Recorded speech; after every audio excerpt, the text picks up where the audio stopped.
Isinagawa ngayong Martes sa lungsod ng Mandaluyong ang kauna-unahang celebrity golf tournament para sa ika-50 anibersaryo ng Metro Manila Film Festival o MMFF 2024.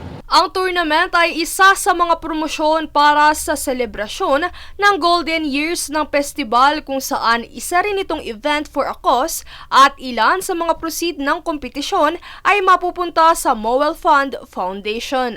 Nasa 40 mga artista ang nag-register sa event kung saan ilan sa mga nanguna sa pagbubukas ng kompetisyon ay sina Christine Reyes, Marco Gumabaw, Epi Quizon at Christian Bautista. Samantala, kabilang sa mga lumahok sa ceremonial tee-off ang aktres na si Christine Reyes, kasama sina MMDA at MMFF Overall Chairman Attorney Romando Don Artes at San Juan City Mayor Francis Zamora.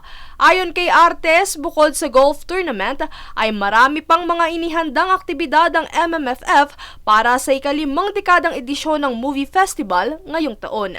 Isa na rito ang media conference na gaganapin sa Biyernes ika-6 ng Disyembre at ang konsyerto sa Palasyo sa ika-15 ng Disyembre na handog ng First Family upang bigyang pagpupugay ang industriya ng pelikula sa bansa. Kabilang din sa mga petsang dapat na abangan ay ang taunang Parade of Stars sa ika-21 ng Disyembre na magsisimula sa Kartilya ng Katipunan sa Maynila na magtatapos sa National Museum kung saan gaganapin dito ang konsyerto na pagtatanghalan ng mga sikat na banda at performers sa bansa. Habang ang Awards Night naman ay gaganapin sa Parañaque City sa ika-27 ng Disyembre. Sa pagtatapos, bagamat mahirap tapatan ang nakamit na sales ng Hello Love Again sa Takilya, umaasa naman si Artes na matapatan ang kita noong nakaraang taong edisyon ng MMFF. Parang mahirap po yata i-break yung na-achieve ng Hello Love Again, pero